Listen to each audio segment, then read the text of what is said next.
कैसे हैं मेरे प्यारे रीडर्स। उम्मीद करती हूँ आप बिल्कुल खैरियत के साथ होंगे। तो जी मैं आ चुकी हूँ अगली किस्त के साथ और किस्त जो है वो उम्मीद करती हूँ आपको अच्छी लगेगी।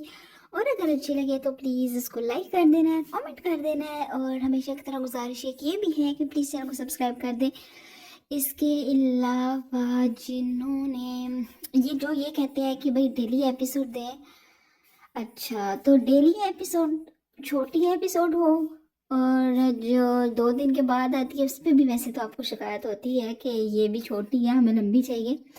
लेकिन खैर बताइएगा फिर भाई डेली एपिसोड में 2 सीन होंगे, फिर वो 2 सीन में क्या ही मज़ा आए। लेकिन चलो फिर बताइएगा छोटी एपिसोड चाहिए और डेली चाहिए या फिर थोड़ी सी लंबी एपिसोड और 2 दिन के बाद। खैर सही हो गया भाई, गुजारिश एक ही है, चैनल को सब्सक्राइब कर दें, वीडियो को लाइक कर दिया करें, कमेंट कर दिया करें। जो आपको सीन अच्छा लगे, जो कपल अच्छा लगे या जो भी बात आपको अच्छी लगे वो आप बता सकते हैं कमेंट्स में। अब मज़ीद बिल्कुल भी वक्त ज़ाया नहीं करना और अब हम अपनी नॉवल की तरफ चलते हैं। हर रंग फनक का तेरे नाम किस नंबर 38। ऐसी की तैसी तुम्हारे जर्रा डाला की मेरी एक बात अपने इस छोटे से दिमाग में अच्छे से और जितनी जल्दी हो सके फिट कर लो।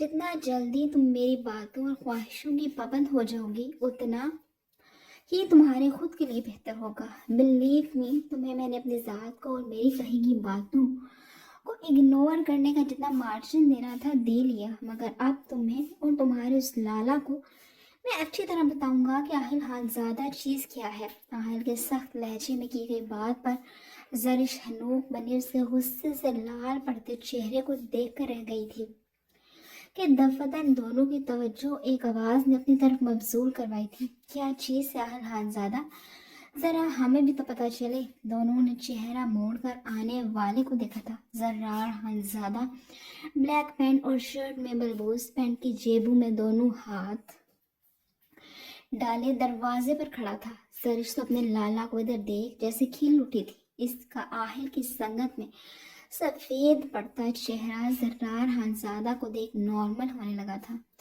जर्रार लाला, आप अपना हाथ आहिल की ग्रिप से छुड़ाती वो चेयर से उठती जर्रार की तरफ भागी थी। आहिल हंसादा साकत बैठा अपने खाली हाथ को खाली हाथ को देख लब भेज कर रह गया था। फिर कॉफी का आखिरी सिप लेता वो कप टेबल पर रखता चेयर से उठा था।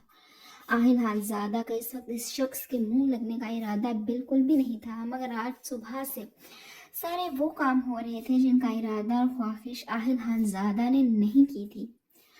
इसलिए एक और सही गुस्से से सुर्ख पड़ती आंखें लिए वो चेहरे के साथ अपना रुख भी इन दोनों बहन भाइयों की तरफ कर गया था, जो दरवाजे के पास यूं एक दूसरे के गले लगे खड़े थे, गोया कितने अरसे बाद मिल रहे हों। ओह, तो साले साहब भी यहाँ ही हैं। खैर चलो, अच्छा हुआ आपसे रूबरू बात करने का एक और मौका मिल गया। जर्रार खानज़ादा, ये बात मैं पहले भी काफ़ी खुले ढुले अंदाज में कह चुका हूँ। दोहरा इसलिए रहा हूँ ताकि तुम दोनों पर एक साथ वाजे कर दूँ कि पसंद करता हूँ मैं तुम्हारी बहन को और जल्द अज जल्द इससे शादी करना चाहता हूँ। आहिलान ज़्यादा अपनी नज़रें जरिश के खूबसूरत चेहरे पर मरकूज किए जर्रार से मुखातिब हुआ था, जबकि शादी का सुनकर जरिश की जर्रार खानज़ादा के बाजू पर ग्रिफ्ट मज़ीद मजबूत हुई थी और आहल की नज़म से छिपने के लिए वो मज़ीद जर्रार खानज़ादा के करीब उसकी आड़ में हुई थी। आहल खुद से जरिश का छुपना देख लब सख्ती से आपस में पेवस्त किए हाथ की मुट्ठी बना कर रह गया था। मैं तुमसे पहले भी कह चुका हूँ, जरिश की शादी मैं तुमसे किसी कीमत पर नहीं होने दूंगा। तुम जैसे जज्बाती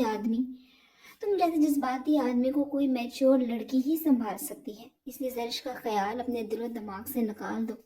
जर्रार खानज़ादा जरिश की आंखों में अहल खानज़ादा के लिए डर वाजे देखकर रसानत से गोया हुआ था, जबकि दिमाग में एक एक करके सारी कड़ियाँ जुड़ने लगी थी। जरिश काहिल के रूम में रेस्ट से इनकार करना और इसे रूम में काफ़ी ना देने जाना, बड़ी हवेली से अचानक जरिश का उसे फ़ोन करके घर वापस लेकर जाने की ज़िद करना, माहा और शहरियार की शादी से वापसी पर जरिश का ज़रूरत से ज़्यादा खामोश होना, फिर माहा और शहरियार की दावत पर ज़रिश के साथ हुआ वो वाक़या जिसके रद्द-ए-अमल में आहिल हानज़ादा ने ज़रिश पर हाथ तक उठा दिया था। यही सब सोचकर उसने अक्लमंदाना मशवरा आहिल को दिया था। आहिल जैसे जज्बाती और खुद पसंद मर्द को ज़रिश जैसी नाजुक लड़की किसी तोड़ नहीं संभाल सकती थी, और ज़र्रार हानज़ादा सब कुछ जानते बूझते अपनी बहन को किसी आजमाइश में नहीं डाल सकता था। और मैंने भी शायद काफ़ी साफ ज़बान और सीधे अल्फाजों में तुम्हारी बहन से शादी के इरादे से तुम्हें आगाह किया था, और आहिल खानज़ादा को अपने इरादे पूरे करना अच्छे से आता है। आखिर खानज़ादा मस्कराना मुस्कुराहट के साथ दोनों हाथ पैंट की पॉकेट से डालता गोया हुआ था, फिर अपनी पॉकेट से ब्राउन लेदर का पर्स निकालता चंद बड़े नोट सामने पड़े मेन्यू कार्ड में रख गया और खुद जाने के घर से दरवाजे की तरफ बढ़ गया। जबकि दोनों बहन भाई अब की बार खामोशी से इसकी कार्रवाई देख रहे थे। Just wait and watch. जाने से पहले ज़र्रार खानज़ादा और ज़रिश के करीब गुजरने पर वो ज़र्रार के कंधे के साथ लगी ज़रिश की खूबसूरत आंखों अपने गसीली लाल अंगारा आंखें डाले इन दोनों को बहुत अच्छे से बॉन्ड करके चला गया था। ज़रिश साहिल से नज़रें मिलने पर फ़ौरन अपनी नज़रें चुरा दी रुख फेर गई थी, जबकि ज़र्रार खानज़ादा का ज़ब्त से गुलाबी पड़ता चेहरा लिए अब ज़रिश की यहाँ मौजूदगी पर इस्तफसार करने लगा था, जिस पर ज़रिश फहमीदा बेगम के साथ हुई बहस और आहिल खानज़ादा की ज़ोर ज़बरदस्ती का जिक्र करती ज़र्रार खानज़ादा को मज़ीद आहिल से मुतनफ़र कर गई थी। ज़रिश की बात सुनकर ज़र्रार खानज़ादा इसे अपने सीने के साथ लगा गया था। फिर ये दोनों बहन भाई भी घर रवाना होने के लिए रेस्टोरेंट के पार्किंग का रुख कर चुके थे। अपनी मासूमियत में बताती ज़रिश ये नहीं जानती थी कि इस सब का खामियाजा इसे खुद को ही भुगतना पड़ने वाला था, क्योंकि आहिल खानज़ादा किसी सूरत इससे दस्तबरदार होने वाला नहीं था, और ज़र्रार खानज़ादा भी अपनी बहन की नाजुक मिजाजी को मद्देनजर रखते हुए हर कदम उठाने के लिए तैयार था। फिर वक्त ज़र्रार खानज़ादा दिल में अपने मोरे से आहिल खानज़ादा के रवैये के बारे में तफसीली बात करने का पक्का इरादा कर चुका था। वहाँ इस वक्त अपने रूम में लगातार घड़ी में लगे पेंडुलम की तरह चक्कर काट रही थी। मरून कलर के नाइट सूट में उसकी दूधिया रंगत खूब लिश्कारे मार रही थी। कमर तक आते खूबसूरत लंबे बालों को आधा कैचर में जकड़े बाकी को खुला छोड़े वो बेहद फिक्रमंद लग रही थी। आज सारा दिन इसके जहन में गाड़ी में फारिस खानज़ादा के साथ हुई गुफ्तगू चलती रही थी। वलीमे का ड्रेस भी उसने गैर हाजिर दमागे के साथ लिया था, बल्कि इसने तो क्या ही लेना था। फारिस खानज़ादा ने अपनी पसंद का ड्रेस इसे ज़बरदस्ती दिलवाया था, मगर घर आकर फौजिया बेगम के साथ हुई मुलाकात ने इसे मज़ीद डिस्टर्ब कर दिया था। फारिस खानज़ादा तो इसे घर छोड़ने के बाद फौजिया बेगम के कहने पर निशा को इसके घर ड्रॉप करने चला गया था, और अभी तक उसकी वापसी नहीं हुई थी, जबकि फ़ाहा लगातार चक्कर लगाती अपनी आने वाली ज़िंदगी के बारे में सोच रही थी। फिर थक हार कर वो रूम में मौजूद सोफे की पुश्त के साथ टेक लगाए टांग पर टांग रखे बैठ गई थी। दोनों बाजू सीने पर बांधे सर टेक के साथ लगाए वो आंखें मूंदती गहरी सोच में गुम हुई थी, जबकि बाईं टांग मुसलसल हरकत कर रही थी। दूसरी जानब फारिस खानज़ादा बमुश्किल निशा से जान छुड़ाता घर वापस आया था। इस पूरे वक्त में वो फाहा को कितना सोच चुका था ये वही जानता था। गाड़ी बंद करता वो फाहा की अपने रूम में मौजूदगी की सोच ने ही उसे अंदर तक जमानत बख्शती थी। आज से पहले वो नहीं जानता था कि मनपसंद और महबूब तरीन औरत का वजूद ज़िंदगी में कैसी बहार ले आता है। फारिस ने अपने तसव्वुरात में कई बार फाहा को अपने रूम में चलते फिरते देखा था, मगर अब जब उसके तसव्वुर हकीकत की शक्ल में ढल चुके थे तो फारिस को यूं महसूस हो रहा था जैसे से पूरी दुनिया मिल गई हो। बिलाशुबा इस बात में कोई शक था भी नहीं कि फारिस खानज़ादा के लिए फारिस खान ही उसकी पूरी दुनिया थी। फाहा के बारे में सोचता वो ज़ेरे लब गहरा मुस्कुराया था, फिर अपनी गाड़ी से निकलता अपने रूम की तरफ बढ़ गया था। रूम का डोर खोलकर अंदर एंटर हुआ तो सामने ही फाहा सोफे की पुश्त के साथ टेक लगाए आंखें मूंदे बैठी कम और लेटी ज्यादा नजर आई थी। वो मुस्कुराता आगे बढ़ा, फिर अपने पीछे दरवाजे को अच्छे से लॉक करता रूम में एंटर हुआ था। अब इसका रुख ड्रेसिंग मिरर की तरफ जाता अपनी मजबूत कलाई से घड़ी उतारकर टेबल पर रख गया था, जबकि नजरें अभी भी मिरर से उभरते फाहा के अक्स पर थी, जिसने अभी भी हनूज पहले वाली पोजीशन में लेटे फारिस के रूम में मौजूदगी का कोई नोटिस नहीं लिया था, जिस पर फारिस को काफी हैरानगी भी हुई थी। फारिस ने गला खनकार कर फाहा को अपनी तरफ मतवज्जो किया तो वो चौंकती सोफे कि पोस्ट से सर हटाती फारिस की तरफ मतवज्जो हुई थी। सब हैरियत तो है? इतनी बेखबरी किन सोचों में गुम है? फारिस ने पहा को देखकर इस्तफसार किया था, जो अभी भी बेदहानी में उसे देखी जा रही थी। फारिस की आवाज़ पर वो सर झटकती अपनी जगह से उठती, फारिस के रूबरू होती, दोनों हाथ सीने पर बांधे खड़ी हुई थी, जबकि फारिस को इसकी इस कदर संजीदगी और खामोशी अब परेशान कर रही थी। मैं इस तरह नहीं रह सकती। कुछ वक्त के बाद फाहा की आवाज़ रूम में गूंजी तो फारिस ने अचंभे से फाहा को देखा था। क्या मतलब है आपकी इस बात का? गले से ऑफ वाइट शॉल उतारते, उसे एहतियात से तय करते, वो अलमारी में हैंग करता फाहा से इसकी बात की वजाहत मांगने लगा था। मतलब ये कि मैं आपके साथ नहीं रह सकती। फाहा की बात पर फारिस के अपने स्लीव्स के बटन खोलते हाथ थमे थे। हैरत और जब्त से वो फाहा की बात बर्दाश्त करके रह गया था, जिसको जाने बैठे बैठे क्या हो जाता है। अच्छी बदी को छोड़ कर गया था, मगर अब जब वापस आया तो फिर से उसकी कल रात वाली रट शुरू हो चुकी थी। रहना तो आपको अब मेरे साथ ही है, चाहे हंस कर रह लें या खुद को मुझे अजियत में मुब्तला करके। मगर फारिस साहबजादा और इस रिश्ते से रहाई अब आपको नहीं मिलने वाली। फारिस साहबजादा की आंखें और चेहरा जब से लाल पड़ रहा था, मगर जब बोला तो लहजे में संजीदगी के अलावा और कोई अंसर नहीं था। फारिस, मैं रोज रोज आपके रिश्तेदारों के हाथों जलील नहीं हो सकती। अब की बार फारिस ने नासमझी से फाहा की तरफ देखा था। वजाहत करें अपनी बात की, किन रिश्तेदारों की बात हो रही है यहाँ?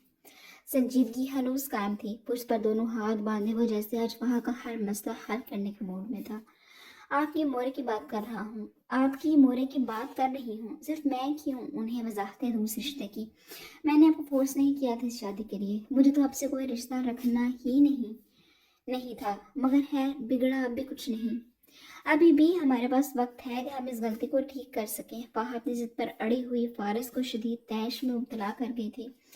किस जुबान में मेरी बात आपको समझ आएगी? फारिस खानजादा एक ही जिसमें फाहा तक पहुंचता उसे बाजू से सख्ती से थामता अपने करीब कर गया था। फाहा ने फारिस की पुरहिद्दत मगर सख्त गिरफ्त अपने बाजू पर वाज़ेह तौर पर महसूस की थी। एक अरसे बाद फाहा फारिस का गुस्सा देख रही थी, जो सुर्ख चेहरा लिए से लाल अंगारा नजरों से घूरता अपने जवाब का मुंतजर था। फारिस, मेरा मतलब था, आपका जो भी मतलब है, लेकिन मेरी एक बात आप कान खोल कर सुन लें। मैं आपको किसी सूरत नहीं छोड़ूंगा। फारिस ने फाहा की बात काटते एक एक लफ्ज चबाते कहा था, जबकि फाहा इसके लफ्ज और इरादों की सख्ती महसूस करती लब भींच कर रह गई थी। ठीक है, तो फिर चलिए मेरे साथ, बताइए चलकर अपनी मोरे को कि इस रिश्ते में मेरी नहीं बल्कि आपकी मर्जी शामिल है, ताकि वो हर बार की तरह मेरे किरदार को सवालिया निशाना बन ताकि वो हर बार की तरह मेरे किरदार को सवालिया निशान बनाना बंद करें। फाहा भी दो बदू सुर्ख चेहरा लिए बोली थी, मैंने उनसे जो बात करनी है वो मैं देख लूंगा, लेकिन आज के बाद मैं आपके मुंह से ये तलाक किसी लफ्ज ना सुनूं। यकीन मानिए, वरना जिस फारिस खानजादा से आपका पाला पड़ेगा आप उससे पनाह मांगेगी। फारिस खानजादा फाहा के बाजू से नरमी से अपनी सख्त गिरफ्त हटा गया था, मगर इसके लहजे में वाज़ेह सख्ती थी। कल से लेकर आज तक जितनी बार भी फाहा अपने मुंह से रिश्ते को ख़त्म करने का मुतालबा कर चुकी थी, फारिस अगर खुद पर जब्त के पहरे ना बिठाता तो यकीनन वो कुछ ऐसा कर जाता जिसका पछतावा उसे सारी जिंदगी के लिए रह जाना था। अपनी बात मुकम्मल करता वो रुका नहीं था, बल्कि अलमारी से अपने लिए कैजुअल ग्रे कलर की शर्ट ट्राउजर लेता फ्रेश होने की गर्ज से वॉशरूम की तरफ बढ़ गया था, जबकि फाहा भी सर झटकती रूम की मेन लाइट ऑफ करती डिम लाइट ऑन करके बेड की तरफ बढ़ गई थी। मगर आज अपने और फारिस के बीच तकियों की अच्छी खासी बाढ़ बना गई थी। नहीं चाहती थी कि कल सुबह भी उसे आज की तरह शदीद शर्मिंदगी का सामना करना पड़े। बेड पर दाएं तरफ की करवट लिए वो आंखें मूंद गई थी, जबकि बंद आंखों के पर्दों पर आज मॉल से आने के बाद का वाकया लहराने लगा था। आज इनकी शॉपिंग मॉल से वापसी पर फारिस को तो फौजिया बेगम ने निशा को घर ड्रॉप करने भेज दिया था, जबकि खुद वो फाहा को इस वक्त अकेले यहाँ हॉल में देख उस पर अपने तर्ज के तीर बरसाने से बाज नहीं आई थी। तुम्हें क्या लगता है मैं अपने बेटों पर तुम दोनों बहनों को हुकूमत करने दूंगी? माँ की तो खैर छोड़ो, इसका क्या करना है मैं अच्छे से जानती हूँ। और तुम भी मेरी बात कान खोल कर सुन लो फाहा बीबी, तुम्हारे जैसे किरदार की हल्की लड़की को किसी तौर अपने बेटे की जिंदगी का हिस्सा नहीं रहने दूंगी। फौजिया बेगम की ये तलख अल्फाज फाहा को बर्दाश्त का इम्तिहान ले चुके थे। वहाँ के मतलब उसे ज़्यादा फिक्र इसलिए भी नहीं थी कि शहरयार हालजादा अपनी बीवी की इज्जत करवाना अच्छे से जानता था। ताई साईं, ये खाली खोली गीदड़ भपकियाँ किसी और को सुंघाइएगा। अगर इतना ही अपने बेटों पर इख्तियारात हैं तो निकाल कर दिखाइएगा मुझे अपनी बेटे की ज़िंदगी से। फ़ाहा इतना तो बहरहाल जानती थी कि फ़ारिस अपनी मोरे के खिलाफ चाहकर इससे शादी की थी। यही वजह थी कि उसने फौजिया बेगम को आग लगाना फ़र्ज समझा था, और ऐन फ़ाहा की उम्मीद के मुताबिक ये अल्फाज फौजिया बेगम को आग पर घसीट गए थे। यही वजह थी कि इनके मुंह से निकलने वाले अगले अल्फाज पहले से भी ज़्यादा तकलीफदार थे। मेरी तो समझ से बाहर है कि जो लड़की शादी की पहली रात ही अपने शोहर को उसका जायज़ हक नहीं दे सकी, वो किस बात पर इतना कर रही है। फौजिया बेगम की बात पर फ़ाहा का चेहरा हिफ़्फ़त से सुर्ख पड़ा था। और फारिस को तो शायद तुम अभी इतने अच्छे से जान नहीं पाई हो। मेरा बेटा अपनी मोरे को घर के हर फर्द पर वकीयत देता है। तुम हो क्या चीज़? बिलाशुबा फौजिया बेगम ने इस बार फ़ाहा की दुखती रग पर वार किया था। एक यहाँ आकर ही तो फ़ाहा मात खा जाती थी। फारिस सानज़ादा आज तक न कभी फ़ाहा के हक में अपनी मोरे के मुकाबिल खड़ा हुआ था, और ना ही फ़ाहा को इससे ऐसी कोई उम्मीद थी। यही वजह थी कि वो लाल चेहरा लिए अपने रूम में आ गई थी, जबकि पीछे फौजिया बेगम की तमस्खराना हंसी इसने बराबर सुनी थी। इसने पक्का इरादा कर लिया था, या तो फारिस अपनी मोरे के सामने फ़ाहा के हक में बोलेगा, या फिर फारिस खानजादा को फ़ाहा को छोड़ना होगा। यही सब सोचते सोचते नींद की वादियों में गुम हो गई थी। इसके बाद से कोई होश नहीं थी कि फारिस साहबजादा फ्रेश होकर रूम में कब आया था कब नहीं। वो मजे से कंबल में दुबकी होश से मुकम्मल तौर पर बेगाना हो चुकी थी। शाह वली में भी रात ने अपने पर फैला लिए थे। घर के सब अफराद इस वक्त अपने अपने कमरों में आराम कर रहे थे। सारिया बेगम ने मिरहा को दूसरी मंजिल पर इसके पहले वाले रूम में रहने के बजाय नीचे मौजूद गेस्ट रूम में इसका ज़रूरी सामान सेट करवा दिया था। जावियार शाह के रूम में मिरहा के रहने का कोई जवाब बनता ही नहीं था। सारिया बेगम नहीं चाहती थी कि अब के बाद जावियार शाह ज़हनी या जिस्मानी किसी भी तकलीफ से मिरहा को दो चार करे, इसलिए उन्होंने अपने रूम के साथ वाले रूम में मिरहा को शिफ्ट करवा दिया था। दूसरी जानब मिरहा को एक ही खौफ खाया जा रहा था कि जावियार शाह उसे इस रूम में किसी सूरत नहीं रहने देगा। फिलहाल तो जावियार शाह इस बात से नावाकिफ सुबह का घर से निकला अभी तक वापस नहीं आया था, इसलिए इस वक्त शाह हवेली में सुकून ही सुकून था। मगर मिरहा जानती थी इसे अपने रूम में ना पाकर जावियार शाह खामोश नहीं बैठेगा। इसका बरमला इजहार सारिया बेगम को भी कर दिया था, मगर वो तो जैसे इसके कुछ सुनने को तैयार नहीं थी। इसलिए चारों नचार मिरहा इस वक्त गेस्ट रूम में मौजूद बेड पर लेटी आराम करने की नाकाम कोशिश कर रही थी। जब से ये अस्पताल से वापस आई थी, वॉमिटिंग ने उसका बुरा हाल कर दिया था। पानी का घूंट तक उसके अंदर ठहरने से इनकारी था। अभी थोड़ी देर पहले ही सारिया बेगम उसे फ्रूट्स वगैरह देकर गई थी, जो कि साइड टेबल पर चूम का तुम पड़ा था। कुछ खाती तो भी जान अजाब में मुब्तला होती, कुछ ना खाती तो वीकनेस ने बेहाल कर दिया हुआ था। जावियार शाह की औलाद थी, मिरहा को सुकून कहाँ लेने दे सकती थी। यही सब सोचते सोचते बिल्लाह नींद इस बार उस पर मेहरबान हो ही गई थी। जावियार शाह आधी रात को घर लौटा तो मामूल के हालात ने ही इसका इस्तकबाल किया था।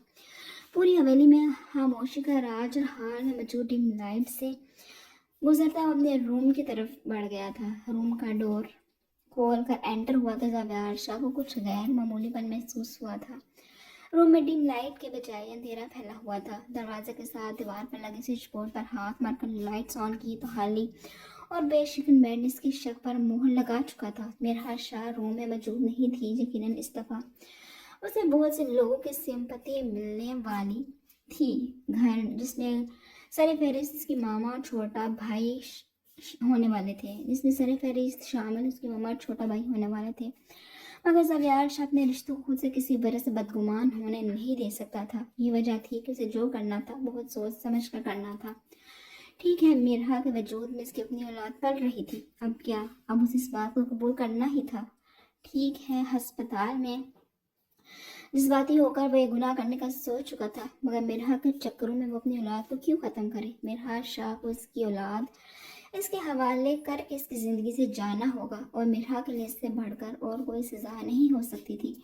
बदला तो जावियार शाह अब भी लेगा, मगर अब इसके प्लान में कुछ रद्दो बदल हो गया था। जावियार शाह की उल्टी खोपड़ी में क्या चल रहा था, ये तो एक किक्कार के सब पर खुलने वाला था, मगर किसके हिस्से में क्या आना था इसका फैसला वक्त बहुत पहले का कर चुका था। अपनी इन्हीं सोच को झटकता हुआ फ्रेश होने वॉशरूम में चला गया था। सुबह से आवारागर्दी कर करके वो शदीद थकावट महसूस कर रहा था। फ्रेश होकर रूम में वापस आया तो ड्रेसिंग के सामने खड़े होकर अपने बाल बनाने लगा था। फिर ड्रेसिंग पर बड़ा परफ्यूम उठाता खुद पर स्प्रे करने के बाद वो दूसरी मंजिल पर मौजूद मेरा के रूम की तरफ बढ़ गया था। दरवाजे के हैंडल पर हाथ रखा तो दरवाज़ा खुलता चला गया था, मगर ये रूम भी खाली देख उसके माथे पर शिकनों का जाल बिखरा था। आगे बढ़कर वॉशरूम का बंद दरवाज़ा खोला तो वो खाली जावियार शाह को मुंह चढ़ा रहा था। फिर कुछ सोचता वो दूसरी मंजिल पर मौजूद गेस्ट रूम की तरफ बढ़ा था, मगर दोनों गेस्ट रूम्स भी खाली थे। रात के इस पहर से सारिया बेगम के रूम में जाना कुड़ लग रहा था। इतने कुछ सोचता वो अपने ट्राउज़र की पॉकेट से मोबाइल फ़ोन निकालता। बालाज का नंबर डायल कर गया था, जो कि पहली 2 कॉल्स पर ना उठाया गया था। बिलाशुबा वो अस्पताल में अपनी ड्यूटी करने में मसरूफ़ होगा। तीसरी बार ज़ावियार शाह ने कॉल मिलाई जिस पर बालाज ने पिक कर ली थी, मगर कान के साथ मोबाइल लगा था। वो खामोश खड़ा था, जबकि ज़ावियार शाह अपने भाई की नाराज़गी दिखाने के अंदाज पर गहरा मुस्कुराया था। बालाज की आदत बचपन से थी, नाराज़ हो जाने की सूरत में यूँ खामोशी की मार मारता था अगले बंदे को। सलाम करने का रवाज नहीं है क्या तुम्हारी तरफ? ज़ावियार शाह अपनी मुस्कुराहट दबाता बालाज पर तंज करता बोला था। वालेकुम सलाम, कहिए कैसे कॉल की है? बालाज उल्टा सवाल करता दो टोक अंदाज में पूछने लगा था। मिरहा कहाँ है? ज़ावियार शाह भी अब की बार संजीदा होता मिरहा के बारे में इस्तफसार करने लगा था। क्यों, अब कोई कसर बाकी रह गई है जो आपने पूरी करनी है? बालाज ने फिर मुंह बनाकर उल्टा सवाल किया था। अगर तुम्हारी बदतमीजी बर्दाश्त कर रहा हूँ तो ज़्यादा मत फैलो, सीधे तरीके से बताओ, क्या मिरहा मामा के रूम में उनके साथ नहीं? ज़ावियार शाह बालाज को डपटता अगला सवाल करने लगा था। ज़ावी लाला, बख्श दे उस बेचारी की जान, उसकी तबीयत पहले ही ठीक नहीं है। बालाज अपनी बार मिन्नत करता बोला था। नहीं खा जाने लगा मैं उस बेचारे को, तुमसे जितना पूछा है उतना बताओ। ज़ावियार शाह को अब सही बालाज पर तप चढ़ी थी। वो मम्मा के रूम के साथ वाले गेस्ट रूम में है। बट लाला, प्रॉमिस करें आप उसे कुछ नहीं। इससे पहले बालाज ज़ावियार शाह को वार्न करता, मोबाइल से आती टू टू की आवाज़ पर वो मोबाइल कान से हटाने पर मजबूर हुआ था, जो कॉल कट जाने का रोना रो रहा था। जबकि बालाज भी ज़ावियार शाह की हरकत पर दांत पीस कर रह गया था, जिसने अपने मतलब की मालूमात लेने के बाद उसकी एक नहीं सुनी थी, जिस पर बालाज मुंह बनाता नफी में सर हिलाता वार्ड में पेशेंट्स को चेक करने बढ़ गया था। दूसरी जानब शाह हवेली में आए तो ज़ावियार शाह अब उजलत में सीढ़ियाँ उतरता नजर आया था। फिर सारिया बेगम के रूम के साथ मौजूद गेस्ट रूम का दरवाज़ा खोलने लगा, जो कि खुशकिस्मती से लॉक नहीं था। ज़ावियार शाह दरवाज़ा खोलता दबे पाँव रूम में एंटर हुआ तो पीछे से दरवाजे को अच्छे से लॉक कर गया था। नज़र सामने बेड पर उठी थी तो वो खाली मगर शिकन आलूद था। तभी वॉशरूम से आती खुले नल से गिरते पानी की आवाज़ आई थी। इससे पहले ज़ावियार शाह आगे बढ़ता मिरहा वॉशरूम का दरवाज़ा खोलकर पीला जर्द चेहरा लिए बेहाल हालत में दुपट्टे से मुंह साफ करती बाहर नजर आई थी, जो कि अपने सामने फिर से ज़ावियार को देख अपनी जगह थम सी गई थी। जबकि ज़ावियार शाह से इसके पीले फटक रंग गाँव से देख उड़ना छुपा नहीं रह सका था। क्या हुआ है तुम्हें? मरने वाली शक्ल क्यों बनी हुई है तुम्हारी? ज़ावियार शाह हमेशा की तरह मिरहा का जब्त आजमाने पहुंच चुका था, जबकि मिरहा इसकी बात को इग्नोर करते बेड की तरफ बढ़ी थी। फिर साइड टेबल पर पड़े जग में से पानी साथ पड़े शीशे के गिलास में उंडेल गई। पानी का गिलास थामे वो बेड पर बैठती घूंट घूंट पानी अपने अंदर उतारने लगी थी, जबकि ज़ावियार शाह मिरहा की इग्नोरेंस पर तन फन हो गया था। कुछ बकवास की है मैंने? ज़ावियार शाह के चिकने पर मिरहा एक नज़र ज़ावियार को देख अपनी नज़रें बेड के सामने मौजूद खिड़की पर मरकूज कर गई थी। जी सुन ली है आपकी बकवास, फिक्र नहीं करें, अपनी औलाद को पैदा किए बगैर नहीं मरूंगी मैं। मिरहा शाह के जवाब पर ज़ावियार शाह हाथ की मुट्ठियां भींच कर रह गया था। हाँ, अपनी औलाद? ज़रा बताना पसंद करोगे कि मेरी औलाद कब से तुम्हारी अपनी औलाद हो गई है? मगर इसे खुद नहीं बल्कि मिरहा को सुलगाना था। यही वजह थी कि अब की बार बोला तो मिरहा वाकई ही सुलग कर रह गई थी। ज़ावियार शाह मत भूलें, आप अपनी औलाद को पैदा होने से पहले ही मार देने का हुक्म दे चुके हैं, इसलिए अब सिर्फ ये मिरहाज शाह की औलाद है। आपका इस पर कोई हक नहीं है। मिरहा बैठ सकती जावेद शाह तकते उसके घरबान को अच्छा करती चीखी थी, जबकि जावेद शाह ने पुरसुकून अंदाज में दोनों हाथ पैंट की पॉकेट्स में डाले मिरहा को घूरता पुरसुकून खड़ा था, मगर मिरहा के हाथ अपने गिरेबान पर महसूस करता अपना जब्त खो चुका था। मिरहा को बाजू से सख्ती से जकड़ते हुए सबने रूबरू कर गया था। अपनी हद में रहो। चाहूँ तो मिनट में बता सकता हूँ कि जावेद शाह किस किस चीज़ पर कितना हक रखता है, इसलिए ज़रा अपनी ज़बान संभाल कर बकवास करो। जावेद शाह एक हाथ से मिरहा का बाजू सख्ती से जकड़े और दूसरे से उसका मुंह दबोचे खड़ा था, जो कि अभी गिरी के मुतरादी व मुश्किल जावेद शाह पर अपना बोझ डाले खड़ी थी। इससे पहले कि वो कोई जवाब देती, उसका दिल एक दफ़ा फिर से मतलाया था और वह जावेद शाह को धक्का देती बाप के वाशरूम में पहुंची थी, जबकि जावेद शाह वहीं रूम में दोनों हाथ अपनी कमर पर टिकाए खड़ा इसकी वापसी का इंतजार करने लगा था।